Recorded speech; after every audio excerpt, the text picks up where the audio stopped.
Assalamualaikum warahmatullahi wabarakatuh. Waalaikumsalam. Bismillahirrahmanirrahim. Alhamdulillahirabbil alamin. Wa sallallahu wa sallim ala habibina Muhammad wa ala ahli baitihi wa azwajihi wa dzurriyyatihi wa ashabihi thayyibin at-thahirin. Amma ba'du. Para jamaah sekalian yang saya hormati, hari ini 7 Zulhijjah. Saya ingin berbicara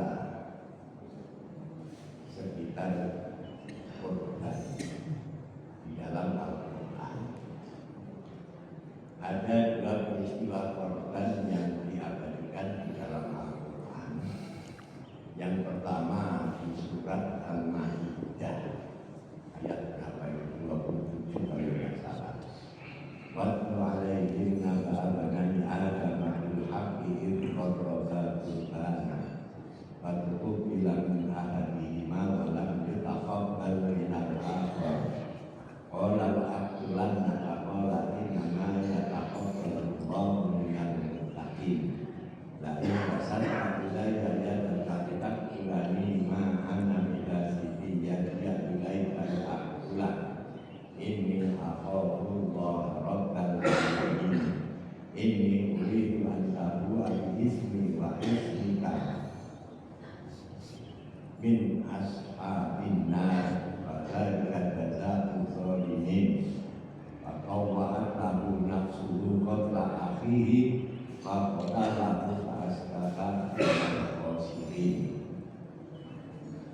Terus Bapak Asallahu Ghuraba yabhasu fil ardi liyuriyahu kaifa yuwari sawata akhi fa asbaha minan nadimin in al-bidalik dan seterusnya. Nah, ini ayat yang saya cerita kisah Rasulullah diperintah oleh Allah untuk menceritakan dengan benar kisah kedua putra Adam. Nama kedua putra Adam tidak ada dalam Quran, yang ada di dalam hadis dan di dalam tafsir-tafsir, yaitu Qabil dan Habil. Allah memerintah kepada Qabil dan Habil untuk berkorban. Nah, putra Nabi Adam itu kembarnya itu Qabil dan perempuan, Habil dan perempuan. Nah, bagaimana menikah ini? Qabil harus dapat kembarannya Habil, Habil harus dapat kembarannya Qabil. Jadi istilah seperti itu namanya, istilahnya apa ya? Saudara satu perut di dada ya. Satu perut itu artinya Qabil perempuan, ini namanya saudara satu perut. Habil perempuan dan perempuan, ini satu perut. Nah, ini nikahnya itu Qabil harus dapat kembarannya Habil, Habil dapat kembarannya Qabil. Karena kembarannya Qabil itu cantik, sementara kembarannya Habil tidak cantik, maka tentu saja yang dipilih itu Qabil milik saudara seperutnya sendiri, bukan milik kembarannya Habil. Nah, ini jadi masalah. Maka Allah memerintahkan untuk berkorban.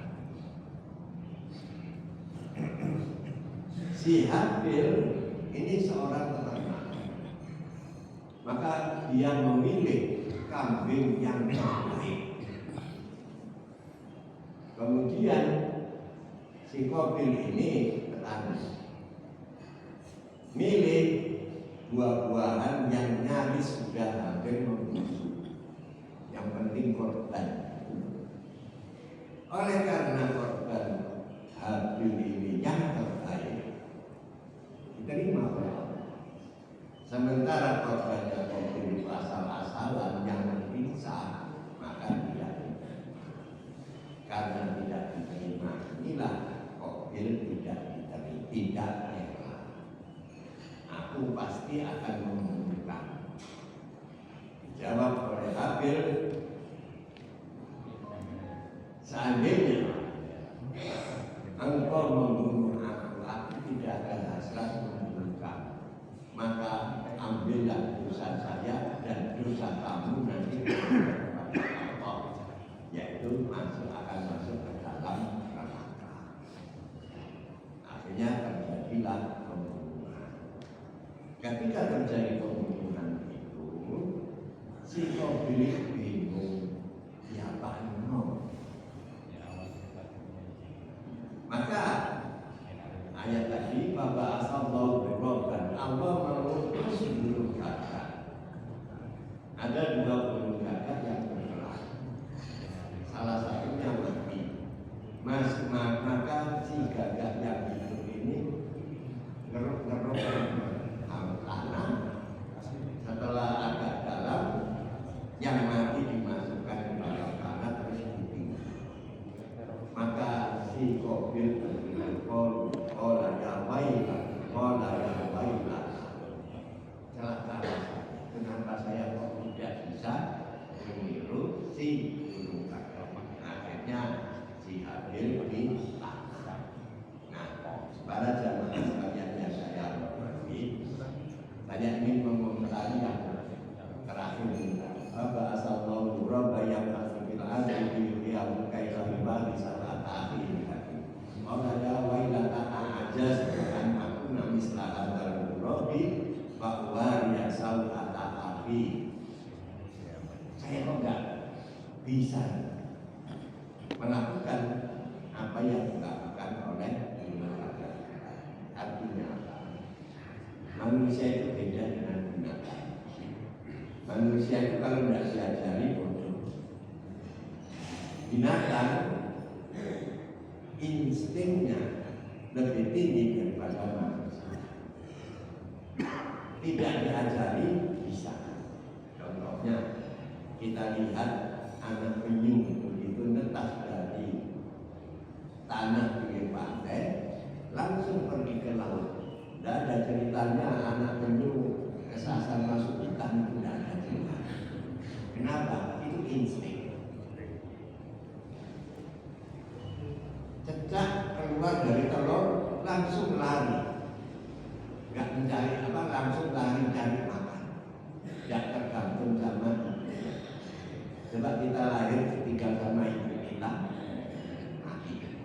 Karena insting kita itu terlalu kecil, terlalu. Saya tidak.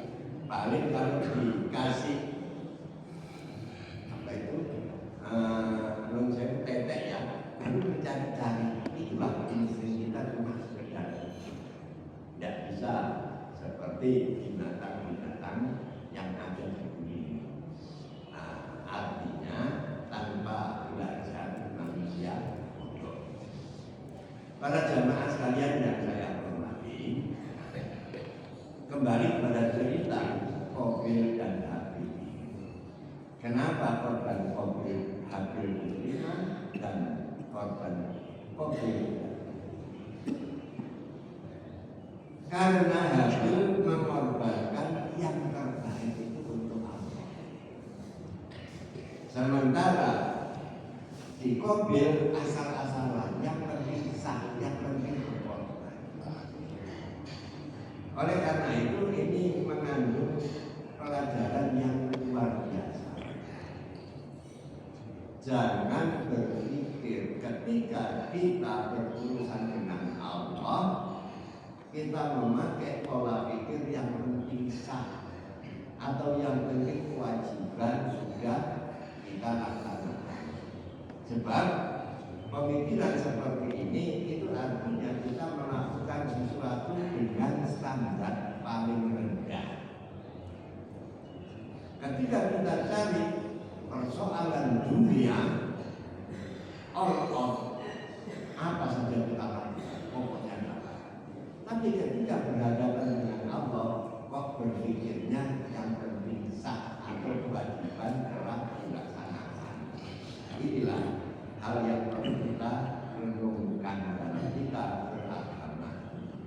demikian, saya ingin memberikan contoh.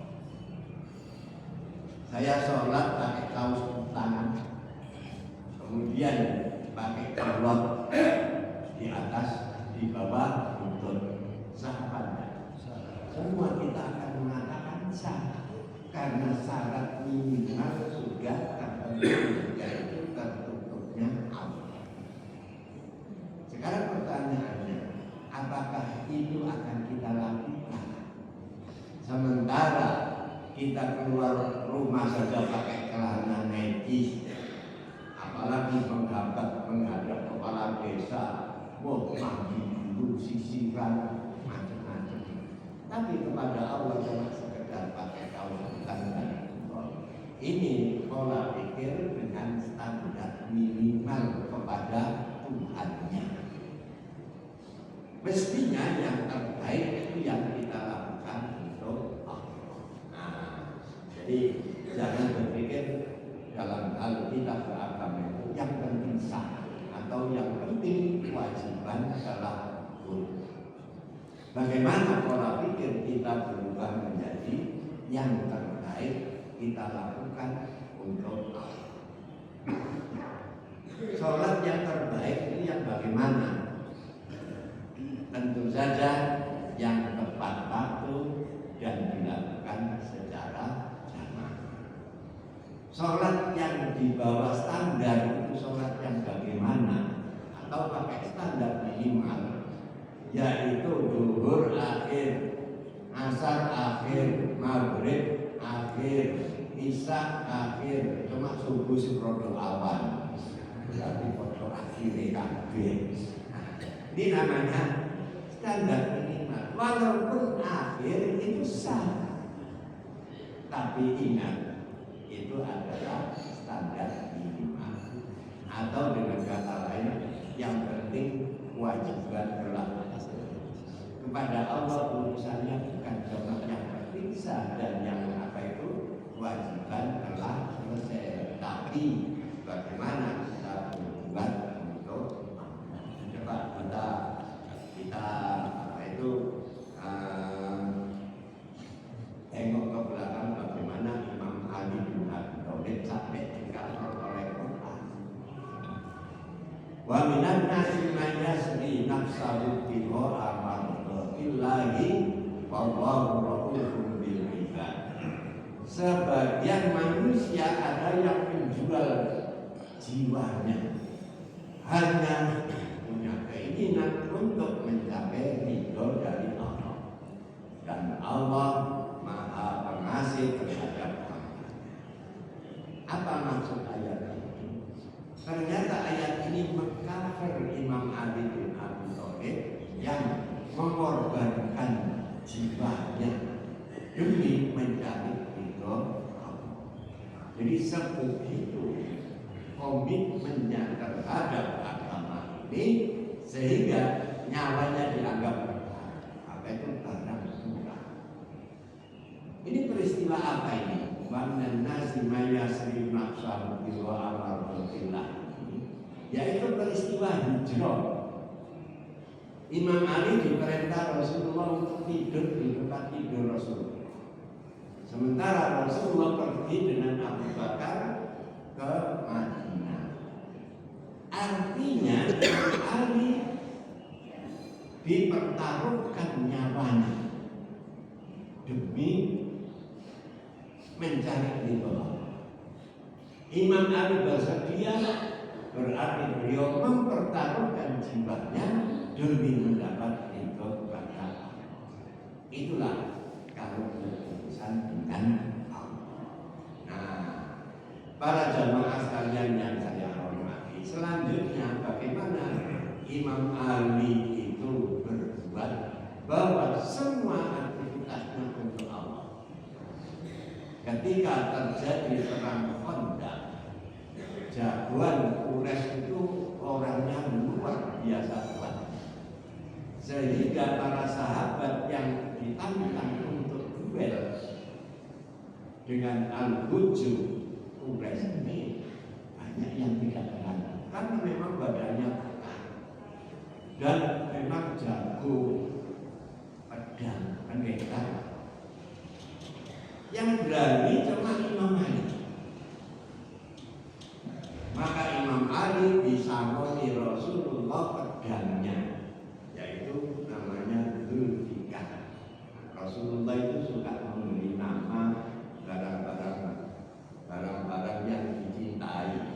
Contohnya, dia punya unta yang disayangi, diberi nama Osman. Punya pedang yang luar biasa tajamnya dan kuatnya, diberi nama Dzulfikar. Nah, saya punya mobil itu saya kasih nama juga, namanya Selamat. Alhamdulillah Pak Selamat. Nah, ini pedang Dzulfikar diberikan kepada Ali. Di situ terjadilah duel yang sangat-sangat. Nah, ketika si Al-Bujo ini kepepet, Imam Ali mau menghujatkan pedangnya. Nah, si Al-Bujo itu meludahi wajah Imam Ali. Begitu diludahi mundur Imam Ali. Si Al-Bujo mengatakan, kenapa kamu kok mundur? Apa kamu takut? Jawabnya Imam Ali, saya marah. Saya tidak ingin membunuh karena marah. Saya ingin membunuh karena Allah. Maka dia mundur ini untuk meredam marah. Begitu marahnya hilang berarti dia hanya berkorban untuk Allah. Langsung kena mati si Al-Bujo mulai sendiri. Nah, para jamaah sekalian yang saya hormati, inilah yang tadi saya sebut, bagaimana komitmen kita kepada pencipta kita sendiri, yaitu melakukan hal yang terbaik itu untuk kalau yang lainnya standar biasa-biasa saja. Tapi rupanya kita itu terbalik. Untuk saya sendiri yang termasuk yang terbalik itu Pak. Mulai rezeki sampai tekan 10 tahun. Tapi soal yang masjid tidak salah itu kan namanya terbalik lagi. Nunjau ini saya sendiri loh ya. Jadi kita harus merubah yang para jamaah sekalian yang saya hormati, ada hal yang juga perlu kita perbaiki dalam keberagamaan kita, yaitu dalam hal memberikan makna terhadap istilah niat. Apa sih niat? Kalau kita melihat kitab-kitab fikih, niat itu selalu kita beri makna qasdu syai'in muqtaronan bifi'li. Sengaja melakukan sesuatu bersamaan dengan perbuatan yang kita lakukan. Ini tidak keliru, memang itu definisi fikih. Tapi kalau kita tarik ke dalam makna niat yang hakiki, itu berarti kita bicara tasawuf. Maka niat itu adalah memiliki makna kesungguhan. Sebab sesuatu yang dilakukan tanpa ada kesungguhan itu namanya berolok-olok atau setengah hati. Kepada Allah setengah hati dan sebuah kekeliruan. Nah, coba kita lihat konstruksi dua hadis. Ada dua hadis. Yang pertama, innamal a'malu binniyat wa innamal likulli imri'in ma nawa. Maka hijratuhu ila Allah wa rasulihi fa hijratuhu ila Allah wa rasulihi. Faman kana hijratuhu lidunya yusibuha aw imra'atin yankihuha fa hijratuhu ila ma hajara ilaihi. Ini hadis muttafaq alaih. Sesungguhnya sahnya suatu perbuatan itu terletak pada niatnya. Dan sesungguhnya apa yang dilakukan oleh seseorang itu bergantung kepada apa yang jadi niatnya. Maka barang siapa yang hijrahnya ke Madinah itu dilakukan karena Allah dan Rasulnya, maka dia memperoleh pahala karena Allah dan Rasulnya. Barang siapa yang hijrahnya dilakukan karena keinginannya untuk mendapatkan perempuan yang akan dinikahi, Kalau mendapatkan harta, maka hijrahnya hanya pada tujuan itu saja. Nah, coba Mekah Madinah itu kalau diukur di Pulau Jawa itu berjalan kaki dari Kediri ke Banyuwangi. Kita kan belum pernah jalan kaki Kediri Banyuwangi. Itu dilakukan oleh sahabat generasi pertama. Kalau perjalanan sejauh itu tanpa kesungguhan, kita kira-kira sampai apa enggak ke tempat tujuan? Tidak sampai. Kalau saya naik bis saja itu nangis melihat pemandangan dari Madinah ke Mekah. Kenapa Pak nangis? Panas yang amit dan jalannya itu lebih banyak batunya daripada tanahnya. Mereka jalan kaki. Kalau tidak sungguh-sungguh tidak akan sampai. Jadi hadis yang saya baca tadi itu adalah wanti-wanti Rasulullah atau pembekalan yang diberikan oleh Rasulullah kepada umat Islam generasi pertama ini dalam hal berangkat hijrah. Karena hijrah bukan perbuatan yang main-main. Kalau tidak sungguh-sungguh tidak bakal bisa sampai ke sana. Hadis yang kedua, la hijrata ba'dal fathi walakin jihadun wa niyyatun. Ini juga ada dalam Sahih Bukhari. Tidak ada hijrah setelah Fathul Makkah. Jadi setelah Mekah terbuka kembali dalam penguasaan umat Islam, maka di situ sudah tidak ada hijrah kecuali dua hal, yaitu jihad dan niat. Jihad itu artinya perang di jalan Allah, dan yang kedua niat. Sekarang apa makna niat di sini?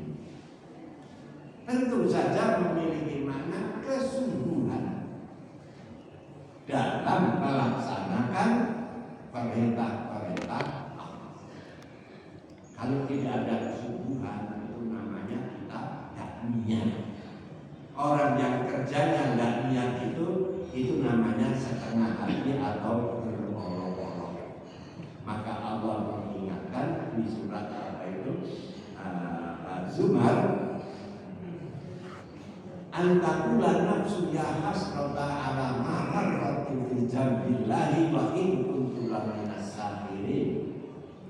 Supaya jangan ada kamu nanti yang akan berkata, ya Allah, saya kok menyia-nyiakan kewajiban dan aku berperilaku setengah hati terhadap Engkau, terhadap kewajiban-kewajiban yang diberikan oleh Allah kepada saya. Nah, itulah penyesalan di akhir pada hari kiamat nanti. Nah, para jamaah sekalian yang saya hormati, jadi ada dua pelajaran dari peristiwa Adam ini, korban ini, yaitu maksimal kepada Allah, bukan yang penting sah atau memakai standar ilmu. Kemudian yang kedua adalah kesungguhan dalam melaksanakan perintah. Nah, para jamaah sekalian yang saya hormati, korban yang kedua adalah yang dilakukan Ibrahim terhadap Ismail. Itu ada di surat Shofar ayat 99 sampai 109. Rabbi habli minas sholihin wa basyarnahu ghulamin halim falamma balagha ma'ahu sa'ya qala ya bunayya inni ara fil manami anni adbahuka famma tara qala ya abati al-ma tu'mar satajiduni insyaallahu minas sholihin. Falamma aslama wa tallahu lil jabini wa nadainahu ayya Ibrahim qad saddaqta ru'ya inna kadzalika najzil muhsinin. Inna hadza la bala'un mubin wa fadainahu bi